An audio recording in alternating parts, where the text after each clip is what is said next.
Hello, meus single lovers, tudo bem com vocês? Eu espero muito que sim!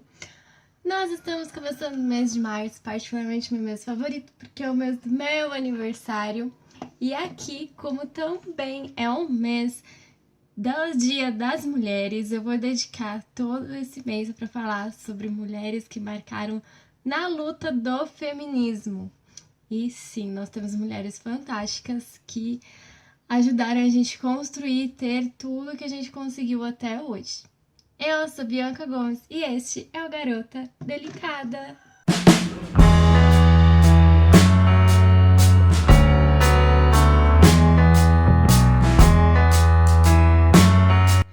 A primeira mulher que nós vamos falar aqui é a Nízia Floresta.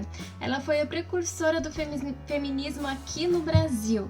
Sim, foi ela uma das primeiras a falar em voz alta sobre o feminismo. Não que não tenhamos na nossa história outras mulheres que foram fortes na luta, como Madalena Caramuru, que eu vou deixar aqui, que já desde 1500 já defendia o direito dos estudos das mulheres.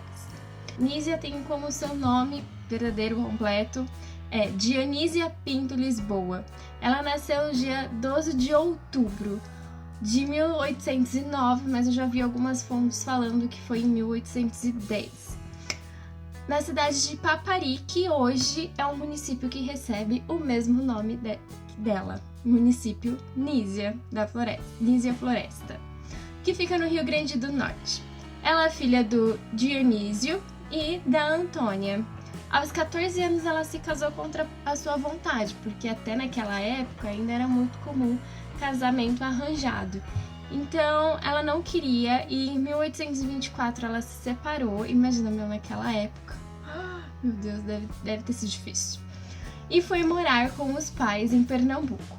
Foi em Olinda que ela conheceu seu segundo marido e com 23 anos de idade, infelizmente ela ficou viúva. Esse segundo marido, ela namorou, ela gostou, assim, ela casou por amor mesmo.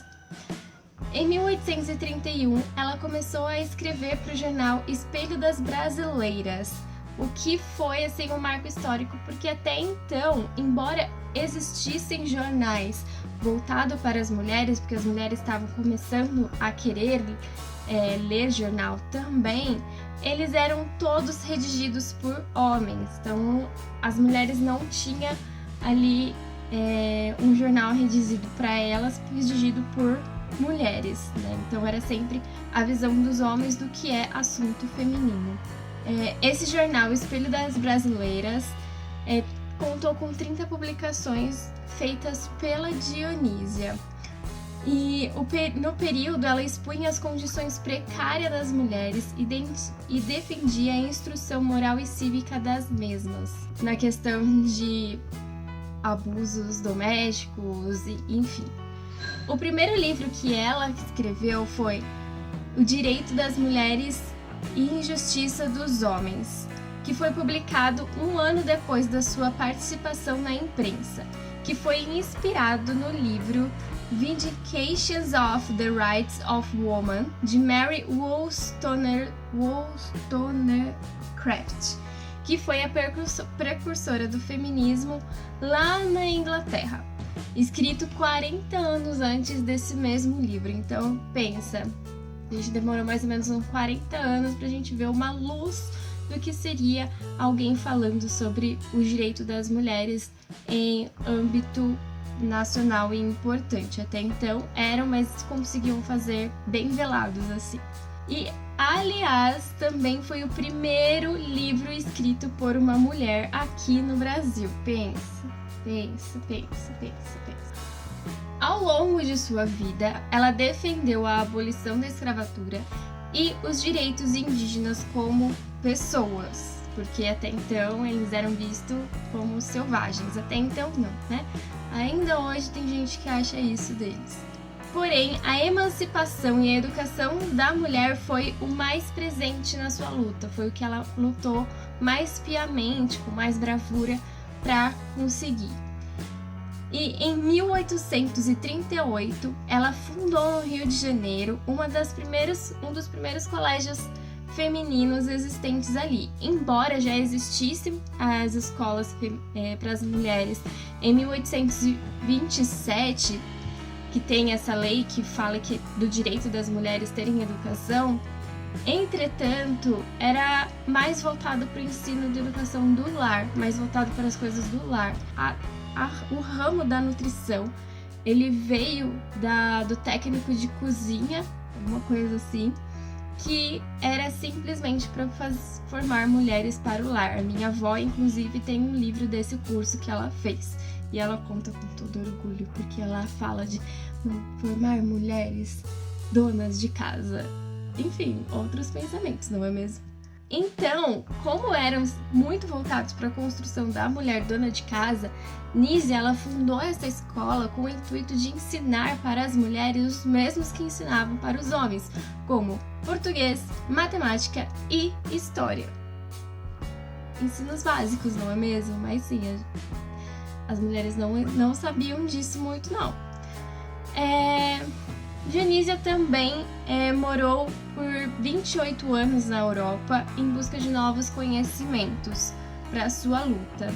Além do livro Direito das Mulheres e Justiça dos Homens, que foi escrito ali mais ou menos com 22 anos de idade, um ano antes do falecimento do seu marido, foi publicado em 1832. Depois dele, ela escreveu ainda Conselhos à Minha Filha, que foi publicado em 1842, Pensamentos em 1845, Da Cis ou a Jovem Completa, de 1847, A Lágrima de um Caeté, em 1849, Opúsculo Humanitário, Itinéraire de un Voyage de Allemagne, em 1857, Sem Stile de uma Anima Brasiliana, em 59, Trois années en Italie, em 1861, e Abismos sobre Flores, em 64. Ela morreu em Rouen, na França, no dia 24 de abril de 1885. E em 1954, seus restos mortais foram trazidos para o Rio Grande do Norte. E eles se encontram no mausoléu que foi erguido em sua homenagem na cidade onde nasceu e que agora leva o seu nome, Nízia Floresta. Bom, gente, eu espero que vocês tenham gostado dessa história. Assim como Madalena Caramuru, ela lutou pelo direito da educação. Madalena, ela fala sobre esse direito desde 1500, que foi quando ela começou a sua luta. Era algo que os indígenas em geral queria que acontecesse, porque eles viam que os homens estavam tendo educação e tudo, e as mulheres não tinham esse direito. E para eles não entendiam essa questão, porque tudo que é direito deles é de um homem, também deveria ser direito de uma mulher.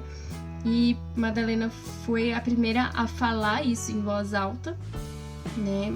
Porém, demorou 300 anos para surtir um efeito, que foi só em 1827, que também não era lá essas coisas de educação, né? Ainda demorou-se muito para entender que é tão importante as mulheres também terem educação, e da mesma forma que os homens, não só sendo criadas para serem donas de casa, mas sim para ocupar os espaços cada vez mais.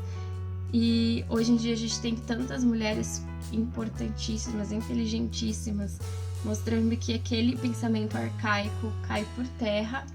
Lógico que não desmoraliza as mulheres que querem e têm vontade, têm o sonho de ser dona de casa. Isso também é um direito de escolha.